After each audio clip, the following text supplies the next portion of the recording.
Hi guys, welcome back to another fragrance video on this channel and thanks so much for tuning in again. Now in today's video, I'm really excited because I'm trying fragrances by TERENCE Hughes. I hope that I'm pronouncing the name correctly. So the guy behind this brand apparently has a YouTube channel and he's a self-taught perfumer, I believe, from England. And I really think the fragrances are special and unique. So I'm really excited to tell you guys everything about 5 of his fragrances that I'm going to review today in this video. So first of all, apparently he works a lot with oud. He doesn't really like natural musk for some reason. He constantly releases new fragrances and I'm gonna talk about 5 different fragrances and we are starting out with ooze from 2019. So one thing I should note directly from the beginning is that there is 2 different ouds from him and this is the older one. So I got the 2019 version and apparently the 2020 version is really a lot better. So in terms of notes,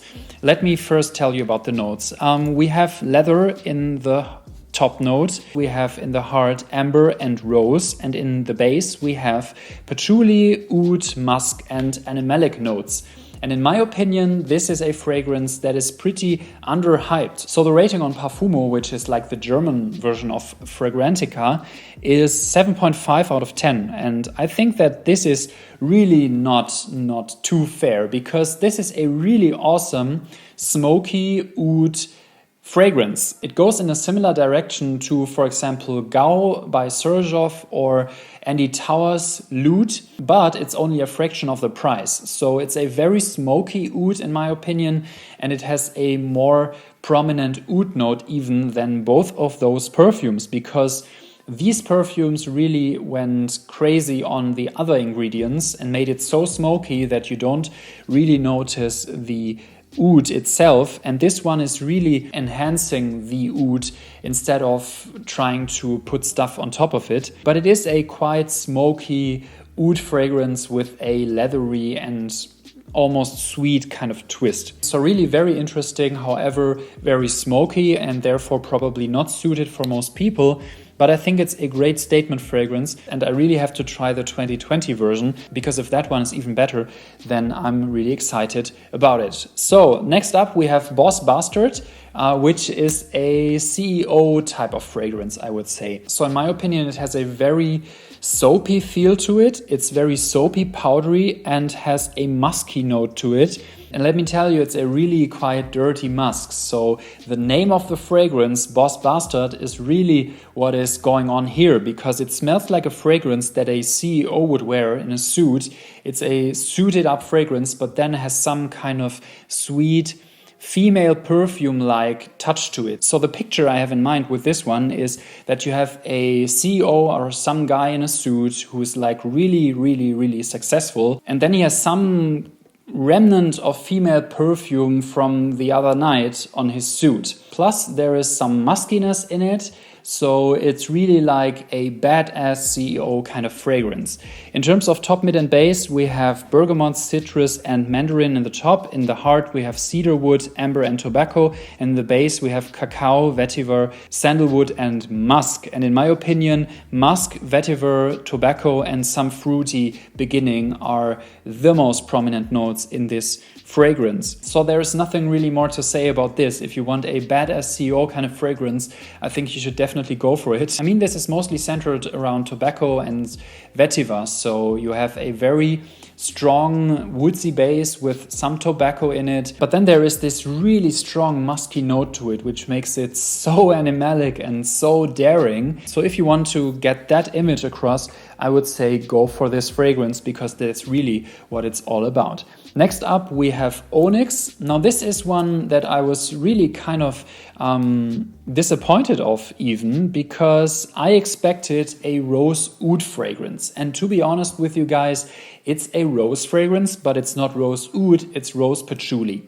And it's a very dark rose patchouli, as the name might suggest. So we have rose in the top, in the heart we have vanilla, plum and chocolate, and in the base we have patchouli, oud, amber, sandalwood and musk. And to be honest, this one reminded me a lot of Tom Ford Noir de Noir, which is a fragrance that I absolutely love, and it goes in a quite similar direction in my opinion, because it's a really dark rose fragrance and with patchouli, so that's almost Noir de Noir. However, it was nothing new to me, and therefore I didn't really think it was that great to begin with, because I already knew Noir de Noir, so this one really didn't add anything to the mix for me.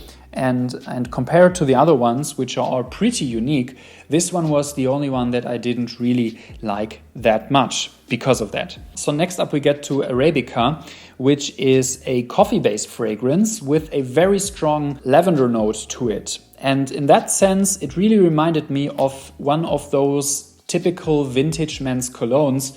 Some of those that have a lot of lavender in them, because this one is lavender heavy, but also this has something of an oak moss touch to it. So the coffee note that is in here gives you the impression, or gave me the impression at least, that it had some kind of oak mossy twist.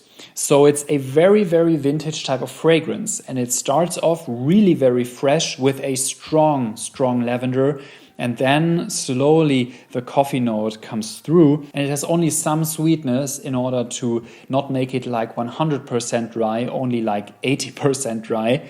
And it's therefore really daring and just very bold and smoky and strong, you know? So if you like those vintage fragrances, like a vintage Chanel Egoiste, for example, then you should definitely try this one. And I was super surprised because you don't really get these strong scents anymore, and that's really something that I enjoy.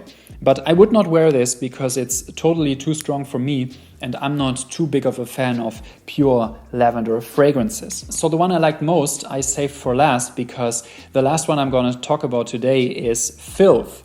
Now this is a leathery fragrance that reminded me a little bit of L'Artisan Parfumeur Zing, which was a leather fragrance but also a gourmand fragrance. So it's a leathery fragrance with a sweet gourmandy twist to it, and that's the same thing that's going on with this one. Now similar to oud, this one also doesn't have too big of a rating on my German perfume platform, but I really enjoy it, and I think it's super underrated because it's just the perfect leathery scent to me. It's a leathery scent, but with a sweet note to it, a juicy jasmine beginning, and also some muskiness to it that I really enjoy. So in the top notes we have rose, gardenia and jasmine. In the heart we have chocolate and amber, and in the base we have patchouli, leather and musk. And that's definitely what's going on here, because it's a leathery fragrance with a jasmine twist to it, if you will, a kind of sweetness that is there, which is probably the chocolate, and also some really good musky twist to it.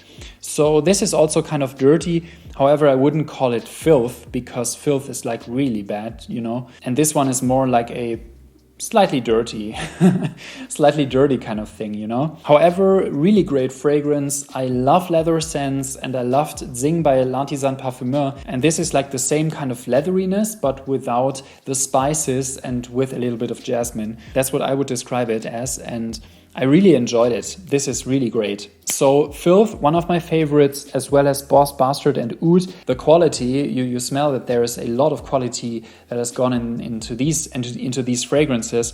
So they are quality-wise all great, but those three were like really super unique to me. But anyways, guys, have you tried Aaron's fragrances? Let me know in the comment section down below. Maybe I will shoot another part of this video, because I really like what I've tried so far, and I'm super excited to see what else there is. If you like this video, leave me a thumbs up. If you're new to this channel, please subscribe, and I will see you guys in the next one. Thanks for watching, and bye-bye.